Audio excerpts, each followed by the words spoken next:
এই মাদ্রাসায় শিক্ষকতা করেছি। ছাত্র ছাত্রীদের কত প্রকার উৎপীড়ন নির্যাতন করেছি। এই নির্যাতন বা মারধর করেছি, কটু কথা বলেছি। কি জন্য করেছি? শুধু ছাত্ররা যারা ভবিষ্যতে শিক্ষিত হয়, দেশ ও দশের খেদমত করতে পারে, এই কারণেই শিক্ষকরা তোমাদের উপরে নির্যাতন বা কটু কথা বলেছেন। এই সমস্ত কথা বলে তোমরা আমাদেরকে ক্ষমা সুন্দর দৃষ্টিতে দেখবে, এই আশা রাখি।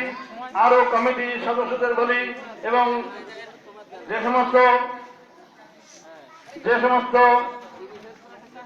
অভিভাবক আছেন তাদের বলি, হয়তো আপনারা মনে করেন যে মাদ্রাসায় পড়ালে ছাত্রছাত্রী মানুষ হয় না, যার জন্য প্রমাণ। তার জন্য আমি এই মাদ্রাসা থেকে আমার 3টি ছেলে এবং 1টি মেয়ে উঠতে হয়ে তারা বর্তমান আমি বলতে পারি যে আমাদের দেশের ভিতরে সবচেয়ে ভালো চাকরি পেয়েছিল তারা, এবং তারা সবাই ইঞ্জিনিয়ার। আমি জানি না যে কোনো সময় মাদ্রাসা জীবন পড়লে ইঞ্জিনিয়ার হওয়া যায়, তবে এখনকার চেষ্টার ফলেই যদি তোমরা ছাত্ররা চেষ্টা করো, তোমরা ইঞ্জিনিয়ার, বৈজ্ঞানিক এবং মেডিকেল অফিসার হতে পারবা।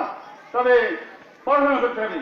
তাই আমি তোমাদের উপদেশ দেই, তোমরা শিক্ষা খাতে এসে কোনদিন অবহেলা করো না এবং রীতিমতো শিক্ষকদের অনুকরণ করি হয়েও শিক্ষকদের ভক্তি করো এবং শিক্ষকদের কথা মেনে চললে আমি আশা করবো তোমরা সবাই উচ্চ শিক্ষায় শিক্ষিত হতে পারবা।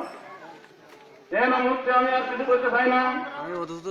যে সমস্ত শিক্ষকবৃন্দের কাছ থেকে আমরা বিদায় নিচ্ছি, এই সমস্ত শিক্ষকদের সঙ্গে আমাদের হয়তো অনেক মনোমালিন্য হয়েছে, অনেক কথা হয়েছে।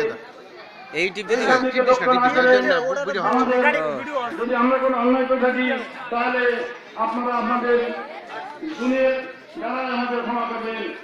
এই জন্য আমি আমার বক্তব্য শেষ করছি। আসসালামু আলাইকুম।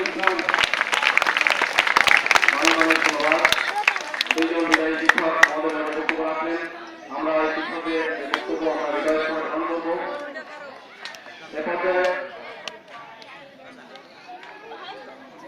একজন আমন্ত্রিত আমাদের বিশেষ অতিথি আজকের অনুষ্ঠানের সম্মানিত বিশেষ অতিথি যারা আলহাজ কাজী মোহাম্মদ আতিউর রহমান, সাধারণ সম্পাদক বাংলাদেশ আওয়ামী লীগ পরিবার থাকা জনাব মোহাম্মদ আতিউর রহমানকে আমি বক্তব্য রাখার জন্য বিনীতভাবে অনুরোধ করছি।